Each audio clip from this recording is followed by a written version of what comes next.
Le cancer du côlon, nous connaissons qu'aujourd'hui peut être un des cancers les plus fréquents partout dans le monde, et incluant ici à l'île Maurice.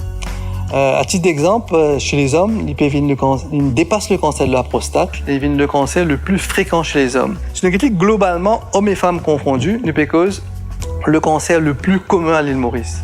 Le côlon lui-même, au fait, c'est la partie terminale du tube digestif. Ce qu'on appelle aussi le gros intestin. C'est là que la matière fécale est formée, que le fluide, l'électrolyte réabsorbé dans les corps et que la selle formée, qui est la selle éventuellement pour évacuer à partir du côlon. Dans le cadre du cancer du côlon, c'est une cellule du côlon qui commence à proliférer anormalement et qui éventuellement pour former une grosseur, une boule. Et cette boule-là, au fur et à mesure qu'il grossit, il peut causer certains symptômes qui m'ont causé. En première position, nous allons dire le signe le plus alarmant, c'est le passage du sang dans la selle. Un changement des habitudes de la selle, soit une nouvelle constipation ou une nouvelle diarrhée, qui indique qu'il quand même y a un cancer du côlon. Un amaigrissement, perte de poids, perte d'appétit, c'est aussi un signe d'alarme. Chez tous les patients aussi de plus de 50 ans, qui ont ce trouble-là, c'est un patient qui besoin définitivement consulter avec un jeune médecin parce que définitivement, c'est un plus gros signe qui a un cancer du côlon performé. Autre signe à ne pas oublier, c'est aussi l'anémie. Un patient qui est dans une anémie, qui a un perdu du sang interne, qui a une hémorragie interne, qui sans l'iconé, peut venir anémique, et c'est un signe qui a un cancer du côlon. Aussi, il faut aussi rappeler que dans le cancer du côlon, c'est pas tout bon patient qui peut manifester ces symptômes-là. Par exemple, dans plusieurs patients, dans ce qu'on appelle en médecine un signe non spécifique. Un patient est dans certaines fatigues inexpliquées, dans certaines un petit perte de poids léger, ce patient est en forme. Une fois, je peux venir consulter, par exemple, un pure test de routine, purement de routine, sans aucun symptôme. Donc là, c'est un patient asymptomatique, sans symptômes.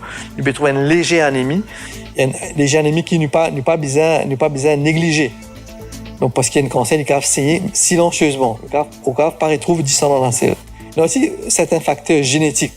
Par exemple, nous connaissons si on a un membre de la famille qui a un cancer du côlon, un membre de la famille du premier degré, là, nous cause frère, sœur ou parent directement, où risque de développer un cancer du côlon peut augmenter par 3 fois comparé à la population générale.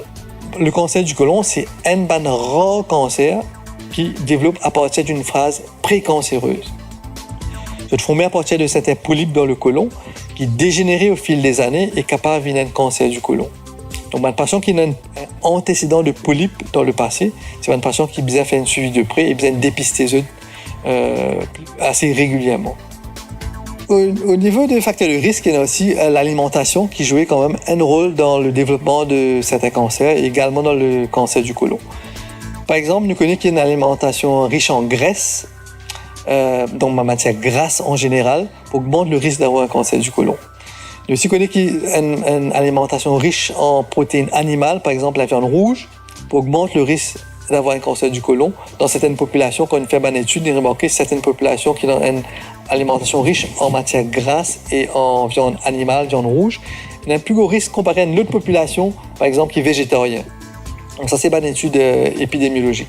Donc, quand on est médecin traitant, si on a plus de 50 ans, même si on n'a aucun risque familial, aucun antécédent, le fait qu'on a plus de 50 ans, déjà met tout à risque d'avoir un cancer du côlon un jour, vu que c'est un cancer très très commun.